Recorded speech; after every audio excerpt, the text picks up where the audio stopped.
ഇരമ്യാ പ്രവാചകന്റെ പുസ്തകം 48-ാം അധ്യായം 1 മുതൽ 25 വരെയുള്ള വാക്യങ്ങൾ. മോവാബിനെക്കുറിച്ചുള്ള അരുളപ്പാട്. ഇസ്രായേലിന്റെ ദൈവമായ സൈന്യങ്ങളുടെ യഹോവ ഇപ്രകാരം അരുളിച്ചെയ്യുന്നു: നെബോവിന് അയ്യോ കഷ്ടം, അത് ശൂന്യമായിരിക്കുന്നു. കിര്യത്തയീമിന് ലജ്ജ ഭവിച്ചു, അത് പിടിക്കപ്പെട്ടുപോയി. ഉയർന്ന കോട്ട ലജ്ജിച്ച് ഭ്രമിച്ചു പോയിരിക്കുന്നു. മോവാബിന്റെ വമ്പ് ഒടുങ്ങിപ്പോയി. ഹെസ്ബോനിൽ അവർ അതിൻ്റെ നേരെ അനർത്ഥം നിരൂപിക്കുന്നു. വരുവിൻ, അത് ഒരു ജാതി ആയിരിക്കാതെ വണ്ണം നാം അതിനെ നശിപ്പിച്ചു കളക. മത്മേനെ, നീയും നശിച്ചു പോകും, വാൾ നിന്നെ പിന്തുടരും. ഹോരോനയീമിൽ നിന്ന് നാശം, മഹാസംഹാരം എന്നിങ്ങനെ നിലവിളി കേൾക്കുന്നു. മോവാബ് തകർന്നിരിക്കുന്നു, അതിൻ്റെ കുഞ്ഞുങ്ങൾ നിലവിളി കൂട്ടുന്നു. ലൂഹീദിലേക്കുള്ള കയറ്റത്തിൽ കൂടി അവർ കരഞ്ഞും കൊണ്ട് കയറിപ്പോകുന്നു. ഹോരോനയീമിലേക്കുള്ള ഇറക്കത്തിൽ സംഹാരത്തെക്കുറിച്ചുള്ള നിലവിളിയുടെ സങ്കട ശബ്ദം കേൾക്കുന്നു. ഓടിപ്പോകുവിൻ, പ്രാണനെ രക്ഷിപ്പീൻ, മരുഭൂമിയിലെ ചൂരൽ ചെടി പോലെ ആയിത്തീരുവിൻ. നിന്റെ കോട്ടകളിലും ഭണ്ഡാരങ്ങളിലും ആശ്രയിച്ചിരിക്കൊണ്ട് നീയും പിടിക്കപ്പെടും. കെമോശ് തൻ്റെ പുരോഹിതന്മാരോടും പ്രഭുക്കന്മാരോടും കൂടെ പ്രവാസത്തിലേക്ക് പോകും. കൊള്ളയിടുന്നവൻ എല്ലാ പട്ടണത്തിലും വരും, ഒരു പട്ടണവും ഒഴിഞ്ഞു പോകയില്ല. യഹോവ അരുളി ചെയ്തതുപോലെ താഴ്വര നശിച്ചു പോകും, സമഭൂമി ശൂന്യമായിത്തീരും. മോവാബ് പറന്നു പോകേണ്ടതിന് അതിന് ചിറക് കൊടുപ്പിൻ, അതിൻ്റെ പട്ടണങ്ങൾ നിവാസികളില്ലാതെ ശൂന്യമായി പോകും. യഹോവയുടെ പ്രവൃത്തി ഉദാസീനതയോടെ ചെയ്യുന്നവൻ ശപിക്കപ്പെട്ടവൻ. രക്തം ചൊരിയാതെ വാൾ അടക്കി വയ്ക്കുന്നവൻ ശപിക്കപ്പെട്ടവൻ.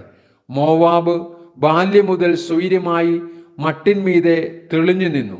അവനെ പാത്രത്തിൽ നിന്ന് പാത്രത്തിലേക്ക് പകരുകയോ പ്രവാസത്തിലേക്ക് കൊണ്ടുപോകുകയോ ചെയ്തിട്ടില്ല. അതുകൊണ്ട് അവൻ്റെ സ്വാദ് അവനിൽ തന്നെ ഇരിക്കുന്നു, അവൻ്റെ മണം പൊയ്പോയിട്ടുമില്ല. ആകയാൽ പകരുന്നവരെ ഞാൻ അവൻ്റെ അടുക്കൽ അയപ്പാനുള്ള കാലം വരുന്നു എന്ന് യഹോവയുടെ അരുളപ്പാട്. അവർ അവനെ പകർന്നു കളയുകയും അവൻ്റെ പാത്രങ്ങളെ ഒഴിച്ച് കുടങ്ങളെ ഉടച്ചു കളയുകയും ചെയ്യും. ഇസ്രായേൽ ഗ്രഹം തങ്ങളുടെ ആശ്രയമായ ബേഥേലിങ്കൽ ലജ്ജിച്ചു പോയതുപോലെ മോവാബും കെമോശിങ്കൽ ലജ്ജിച്ചു പോകും. ഞങ്ങൾ വീരന്മാരും യുദ്ധസമർത്ഥന്മാരും ആകുന്നു എന്ന് നിങ്ങൾ പറയുന്നതെങ്ങനെ? മോവാബ് നശിച്ചു, അതിൻ്റെ പട്ടണങ്ങൾ പുകയായി പൊങ്ങിപ്പോയിരിക്കുന്നു. അവൻ്റെ ശ്രേഷ്ഠ യുവാക്കൾ കൊലനിലത്തേക്ക് ഇറങ്ങിച്ചെല്ലുന്നു എന്ന് സൈന്യങ്ങളുടെ യഹോവ എന്ന് നാമമുള്ള രാജാവിൻ്റെ അരുളപ്പാട്. മോവാബിന് ആപത്ത് വരുവാൻ അടുത്തിരിക്കുന്നു, അവൻ്റെ അനർത്ഥം ഏറ്റവും ബന്ധപ്പെടുന്നു.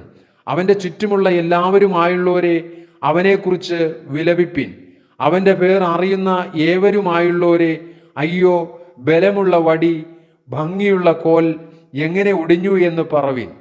ദീബോൻ നിവാസിനിയായ പുത്രി, നിന്റെ മഹത്വം വിട്ടിറങ്ങി ദാഹത്തോടെ ഇരിക്കുക. മോവാബിനെ നശിപ്പിക്കുന്നവൻ നിന്റെ നേരെ വന്ന് നിന്റെ കോട്ടകളെ നശിപ്പിക്കുമല്ലോ. അരോവേർ നിവാസിനിയെ നീ വഴിയിൽ നിന്നുകൊണ്ട് നോക്കുക.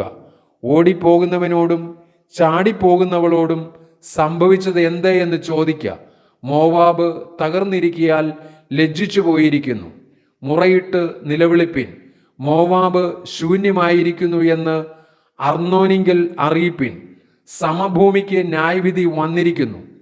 ഹോലോനും യഹസയ്ക്കും മേഫാത്തിനും ദീബോനും നെബോവിനും ബേത്ത് ദിബ്ലാത്തീമിനും കിരിയത്തീമിനും ബേത്ത് ഗാമൂലിനും ബേത്ത് മെയോനും കെരിയോത്തിനും ബൊസ്രയ്ക്കും മോവാബ് ദേശത്ത് ദൂരത്തു സമീപത്തുമുള്ള എല്ലാ പട്ടണങ്ങൾക്കും തന്നെ മോവാബിൻ്റെ കൊമ്പ് വെട്ടിക്കളഞ്ഞിരിക്കുന്നു, അവൻ്റെ ഭുജം തകർന്നു പോയിരിക്കുന്നു എന്ന് യഹോവയുടെ അരുളപ്പാട്.